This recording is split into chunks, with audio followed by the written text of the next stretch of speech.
Hi, Erin. How are you today? Good. Good morning to you. How are things with you this morning?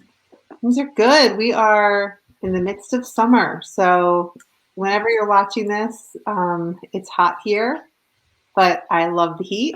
And we're, having a little bit more fun because that's what summer's all about. So, life is good.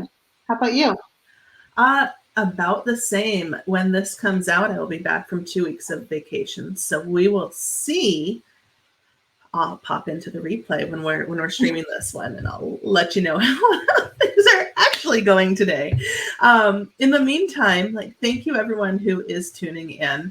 By the time you watch this, we will all be in the depths of summer, and um, especially right now, is me, Erin Pennings, and my co-host Pam Meister, and our podcast is focused on bringing frank, fun, and focused discussion to you to move your business forward and solving things one bite-sized action or one bite-sized problem at a time.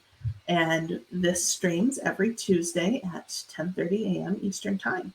And I'd love to introduce my co-host, the lovely Pam Meister.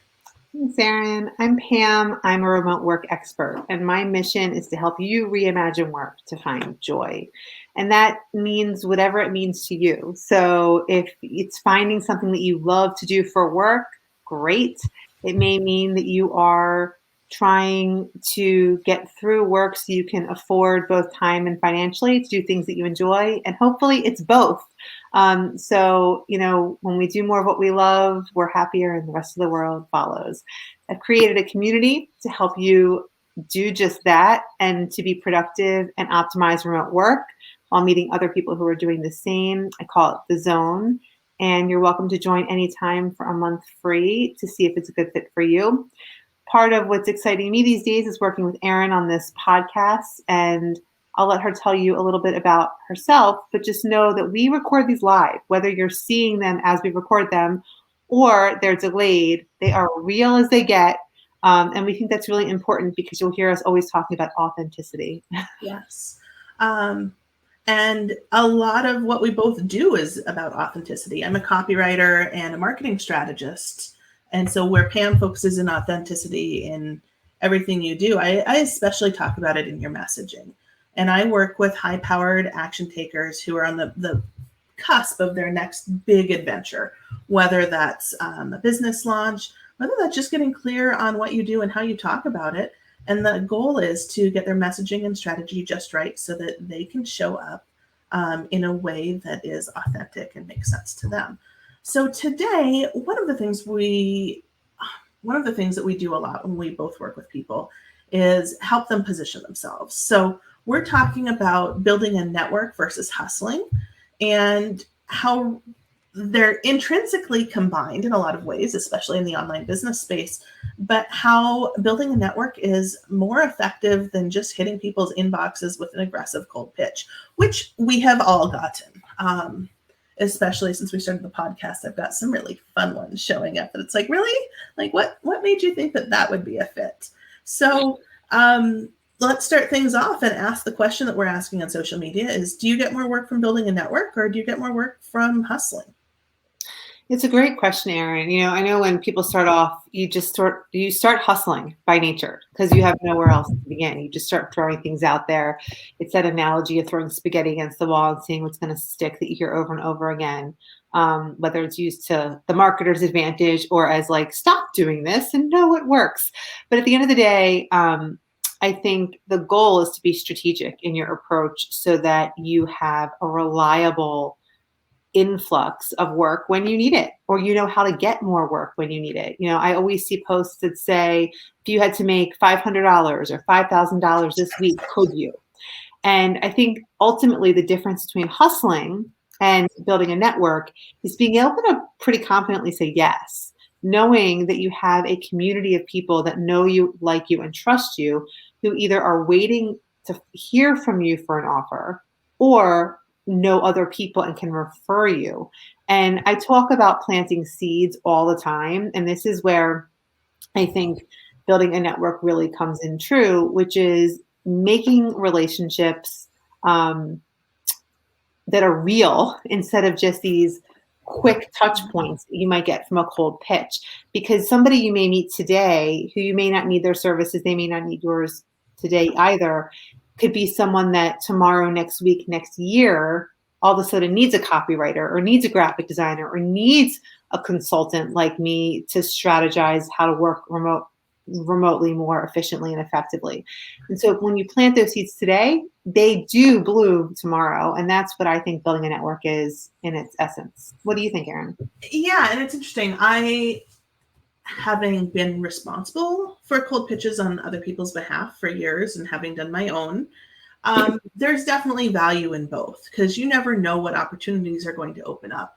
And especially when you are like, man, I got to get that $500 this week, or I got to get that $1,000 this week. Then sometimes taking that dartboard approach or that spaghetti on the wall approach is the only option. And there's nothing wrong with that as long as you're not obnoxious. And I think that's the key. And we've all gotten those messages. For me, it's a lot of times, oh, do you need a junior writer? And it's like, no, not right now, but I'll let you know if I do. And the occasional follow-up doesn't bother me ever. And especially as I build my business, there will be more when I choose to scale and I'm ready to. But on the flip side, someone who's messaging you every 2 days, did you get my email? Did you get my email? Did you get my email? Did you get my message? Did you get my message? It shows you read it. That's obnoxious. That person is going to go to the bottom of my list, which basically means they're going to get thrown into archive land, never to be seen again. So it's always more effective to build relationships, and it's definitely a slow burn. But I think for me, that's when my business exploded, was after a year of the slow burn, things really started to pay off. And realistically, and I'll get more into this in a minute, and I know you will too, it's about fostering those relationships. And it's about not building relationships just because people are going to get you business. It's about building relationships for building relationships and finding people who you truly care about. And it's not just this lip service to what a relationship should be. It's like, oh, I want to get to know you. It's actually wanting to, because that's where the authenticity that you were talking about earlier, Pam, comes in. People can tell, especially today, especially if you're like, hey, I want to get to know you. And it's not a big deal to be like, and by the way, if you ever need something like this or know someone who does, I'd love to help. But really, I want to know more about you and what makes you tick.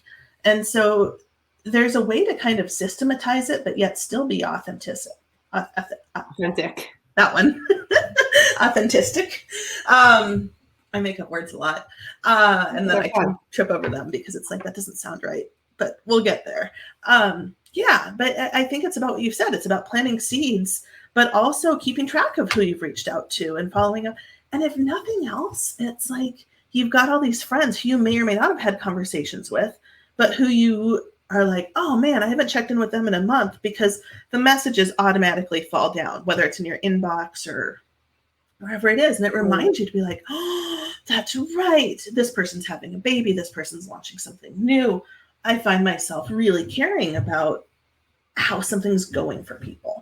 But I don't always remember to follow up for that. Yeah, and so there's a system in that. Like, I think the key is having a system. Like, listen, at the beginning, almost any conversation is going to be sort of cold unless somebody knows the intro, and that's okay. But it's making sure that like every week or every month you have, an order of things for like who you follow up with. Like sometimes when I have a Facebook community. On Mondays, I make an effort to reach out to new members and say, hey, how are you? I'm Pam. Let me introduce myself. It's sort of cold. Like they don't really know me yet, but I just want to introduce myself and try to start a conversation. And I'll often say, here are some ways I can help you if you're interested. Here's ways that the community can help you if you're interested. But like, tell me more about you. And I try to start that conversation. So it's finding those ways to start those conversations. But then once they're ongoing, it's maintaining and building that relationship. And one of the biggest things that comes my way in various aspects of what I do with remote work is the idea of, oh my gosh, I'm joining a team at a job, or I'm building a team with my business with people that I've never met before, or people in other parts of the world that I may never meet in person. How do you do that effectively? How do you manage people that you never sit in the same room with? And, how do you know it's a good fit? There's so many questions. And the answer to all of them starts with the same thing that we're talking about here, which is building authentic relationships, getting to know people, because the people that are providing you with the services that you're hiring them to do, whether it's in a job or it's for your business, are people. And at the end of the day, they want to show up to serve in a way, in most cases, that not only brings them the income that they need and the satisfaction in their daily life, but makes the impact overall. And so when you can connect with people that are in line with you in those ways, that's where you build those long-standing relationships. And that's where, like you were saying, Erin, some of these relationships just start off as get to know you, and there's just no business involved at the beginning or no obvious financial gain or other gain, becomes a friend. And then down the road, you find ways. And it may not even be that like, I need a copywriter, so I'm going to hire Erin, but one of my clients might. And I can't tell you how many times you've seen me tag Erin in posts or connect her over email and vice versa. And vice versa. Yeah. And vice versa. And I think that's part of it. Like, you want to refer, most of the time when I refer people to someone, there's no referral fee or referral agreement between it. I want people to connect with good people. And so if someone's looking for a web designer, depending on what platform they're looking on, I have people that I can be like, this person will absolutely take care of you. Whereas if I'm looking for, if someone needs a business coach, I will oftentimes refer them to Pam. But if it's someone that's not a good fit, I might find someone else who's in the same thing. Like, Pam knows what I like to do and where my strengths are, and there may be other copywriters that she's going to refer people to, simply because it's all about serving people the right way. And more than anything, when I'm referring people, and spoiler alert, I love to connect people. That's one of my most favorite things to do, to be like, oh, you guys would love each other. You guys need to talk, whatever it is. And sometimes I say that, I don't know, like ad nauseum, and then it never ends up coming together. But sometimes it works out and it's like this amazing friendship or this amazing project as a result. And I have nothing to do with it besides connecting people, but I love to do that. That is so much fun for me. But I think, so like going back to like how we start those conversations, it kind of goes back to sales 101. Find a way to approach people that is not threatening and that's not obnoxious. And I think we talked about this last week, but I had a job for a while as a furniture salesperson, and we had some of the best sales training there was. But I watched so many people just like approach people and get brushed off. And it was like always my goal. Like, and I think they could sense that I really didn't care if they bought furniture or not. I was just like, oh, what you up to? Like, what? Right. And I remember the sales trainer was like, Erin can talk to anyone and they will talk to her. And I was never great at closing people because, again, I didn't care if they bought the thing or not. I just wanted to help them find whatever the right thing was or solve their problem, which you may notice a common thread from hearing me talk here. But so how do you do that? And I can talk again. We're trying to keep these to 20 minutes, so I'll try to keep this super short. But it depends on the network and how you're finding them. If it's in person, you have a very different approach to, like, it's simply a warm smile and oh, hey, nice to meet you. I'm Erin. What brings you here? And if you can ask open-ended questions that get people talking in person, it makes a big difference. But so what about if it's online, like Facebook, LinkedIn, Instagram, all have an email, like they all have different things. And emails, you have to make the ask at some point. Whereas in some of these other networks, it can just literally be about complimenting something that you've seen and starting that conversation. So, yeah, I think it's really important also to keep in mind that at some point you have to make the ask, like you're saying, and knowing that there is that point where you're not being pitchy or salesy, you're just offering what you do. And it's how you do it, how often you do it, and the way that you do it that makes the difference. So a lot of my clients come to me and go, I'm terrible with sales. I hate it. And I was like, okay, well, do you love what you do? Yes. Okay. Can you help people? Yes. Are you bringing them value? The answer is yes. And so I was like, okay, all you want to do is communicate that when it feels appropriate in the conversation. So for somebody who's a graphic, someone might ask, what do you do? Exactly. Yeah. And they might not, but Yeah. And what's important is having like both the elevator pitch to answer what do you do, but also kind of that elevator sales pitch. So like I will work into most conversations something that I think I can do for someone when I feel it's appropriate. Sometimes I'll say, listen, if you're looking for strategy, this is my thing. I'm the queen of ideas. So, from as little as an hour to something ongoing, if I can help you anyway, reach out and we can set something up. That's me putting out there, offering to work with you. Now, sometimes someone will take that and say, yes, I want to work with you. What does that look like? And they'll engage. If they don't, sometimes you have to say and put it out there and make the ask and say, how does that sound? Do you have any interest in working together in that way? Have you thought about working with a consultant? And it doesn't mean that you're saying, if you don't sign up right now and give me X amount of dollars, the opportunity is closed. But what it does mean is saying, here's how I can help you. How does that sound to you? And feeling out where that person is in the process, making sure that it's something that applies to the conversation that you've had, but that you're also making the ask. Because if you don't ask, you will not get an answer either way.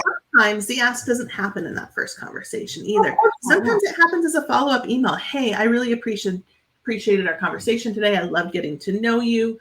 By the way, that intro that I promised you, that's going to come up in this next email. And if you know anyone that needs my services or needs, I'm getting into visibility consulting, like if you know anyone that needs these things, I'd love to help. Or in the ask, maybe even more direct, where it's like, we talked about this. If you could use my help, I would love to. Here's information on what next steps look like. And then it leaves the ball in their court, and it's so soft. So if you're uncomfortable with the ask, that's a great way to do it, is to make it soft. Well, it's something that I do a lot, because I talk about the zone community all the time. Like, if you've talked to me, you've heard about it, because it's what I'm excited about right now. When you say, what are you doing? I'm going to say, I'm building this great virtual co-working and networking community. And, the goal is to bring people together to optimize working remotely. So many people are facing loneliness. So many people are feeling isolated. So many people are overwhelmed and not getting things done. So I'm solving that problem, and I'll get in a conversation. And at the end, I'm like, listen, if it interests you, I'd offer a free month. If you know anyone else that would be interested in joining, please extend it as well. I'm not pushing it. I'm not telling somebody like, I need you to join now. I'm giving them a free opportunity. And I'm saying, if you want to join, or you know someone else that wants to join, please do.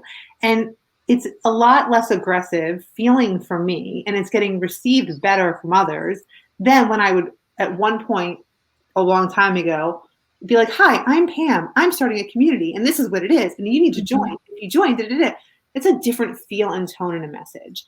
And I think what's key for you, whatever you're doing, is to kind of figure out how to engage in a conversation, to learn about others, figure out how you may be able to help them, how you can work into the conversation what you're doing, and know that you always have that opportunity to follow up. Because when you take the pressure off the hustle, the right now, and you look at the nurture of building the network and the community, you have many more opportunities to engage with somebody. You're just saying hello. You're introducing yourself. You're getting to know them. And put yourself in their shoes. Do you want to buy something from someone that you just met right now that you weren't looking for? Usually not. You might see somebody wear a shirt and be like, that's a great t-shirt with a cool slogan. Where'd you get it? And you might buy that. But like, for the most part, it takes a little bit of time of walking by that storefront or seeing the ad come up a bunch of times on your feed to say, yeah, I actually do really want that shirt with that slogan. So it's even something simple. Yeah. And I think it's about reading the room. It's about knowing the audience and knowing what's going to work. And you can't know everything. You're going to fall flat in your face, and it's going to sting, and it's going to be just fine because you learned something. But I think the key, like you've said, is don't hit them with that cold pitch right away. With your LinkedIn connection request, don't say, hey, I do this. I can help you. Let's set up a time to talk. You might say, hey, I saw you post this. I love that. I'd love to learn more about what you do. Do you have time to talk? And then you can still get the same result. You can get people on a call, but it doesn't feel gross. Nothing about it feels gross. And if people even say yes to the conversation with the first one, they're going to be on guard, and it's going to be slimy. And that's not what you want in anything. But if you're like, they might say, no, I don't have time, maybe later. And they might say, oh, yeah, hey, by the way, I saw this thing you did. Thanks for interacting with my post. Blah, blah, blah, blah, blah, blah, blah, blah, blah. And it leads to a really warm, friendly conversation. And again, maybe it's the warm fuzzies that we were talking about. And maybe it's like, oh, this person is not a good fit for me at all. Thanks for your time. I really appreciated the conversation. Well, and something that's like making me laugh as I'm hearing you talk about this and we're getting this conversation, and this will not surprise you, but it may surprise some of the people watching and listening, is that sometimes you make mistakes without trying. And I do this one to this day. I am passionate and excited. When I get into something, I am impatient. I want to put it out there. I'm like, this is great. It's going to be amazing. Let's run with it. And that passion and that excitement, when you just hit somebody with who doesn't know you, can freak them out. Not 100%. They're like, who is this person? Right. And it's not an amazing idea or something they don't want. It feels very like, bam, here's the offer. And I do it all the time. I know I do it all the time. And it's not because I'm trying to push on anybody. It's usually because I'm so excited about what's going on and I want to share it. But what I've learned is when I can take that deep breath, that step back and nurture the message the same way I'm nurturing a relationship, it converts. But when you just put it out there, like, let me just tell you everything. And it's funny because, here's my little story. I have a friend who's got a marketing background. It's not what she does now. And I'll show her things and she'll say, you have way too much information out there. And I'm like, why? Because people are going to ask all these questions. And she's like, yes. And when they do, answer them, but they don't all have to be answered right where you have them right now because you're overwhelming people. And so that happens on people's websites all the time, Pam. Exactly. And that's the hardest part is like figuring out what to reduce. Exactly. So when I talk about focusing on what you do best and automating, delegating, and limiting the rest, I'm sure Erin could apply that to copy and say, you need to focus on the core of the message and then eliminate other things. So when you're talking about building your network, just know it's the best way to build people that, like, if I come to Erin now with an idea and I go, I want to do this, and I talk 800 miles a minute and I hit it at her, she's going to smile and laugh and say whatever her opinion is. And if she likes it, she may buy in right then, or she may say, I know someone who would love that, because she already knows me, she likes me, she trusts me. She knows I'm not trying to ram an offer down her throat. I'm just trying to tell her what I'm excited about. And it's different than if I meet somebody today and do that, because we have that relationship and that network going. So she knows that I'm just passionate and ambitious and excited, and I just want to help people and bring more of whatever it is that I'm bringing to the table.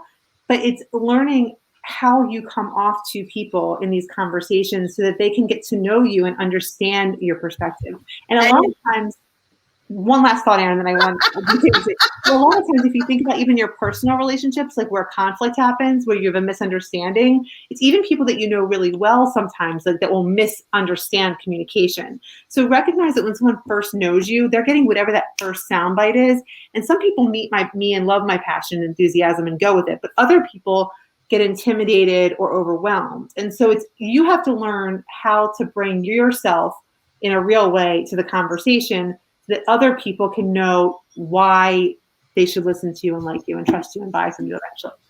And I think part of that is paying attention to the cues, especially with video conversations. It's much easier to see. But I think we're almost out of time for today because we are trying to keep these short. So what can we do to help? First of all, of course, you can always join the Zone and try it free for a month. Second of all, both Pam and I offer either single, like one-on-one or one-on-two strategy sessions where we will listen to you, hear your problems, and then give you feedback for what that looks like, whether that's evaluating your pitches. We've both written and sent a bunch. Whatever that looks like, we can certainly do a strategy session or even a VIP day. So if you're interested in that, just reach out to us, hi@thezonecommunity.com, and we can get that moving forward for you.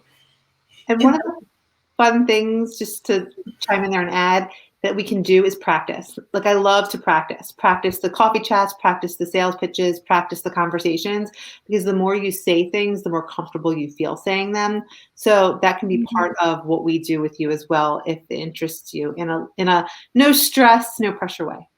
So yeah, absolutely. We can do that. And so how do you have those conversations? How do you start? It starts with visibility. And so that's what we're going to talk about next week, is how you get that visibility. And where you show up best. So we'll be dropping a poll on Facebook and would really love for you all to weigh in.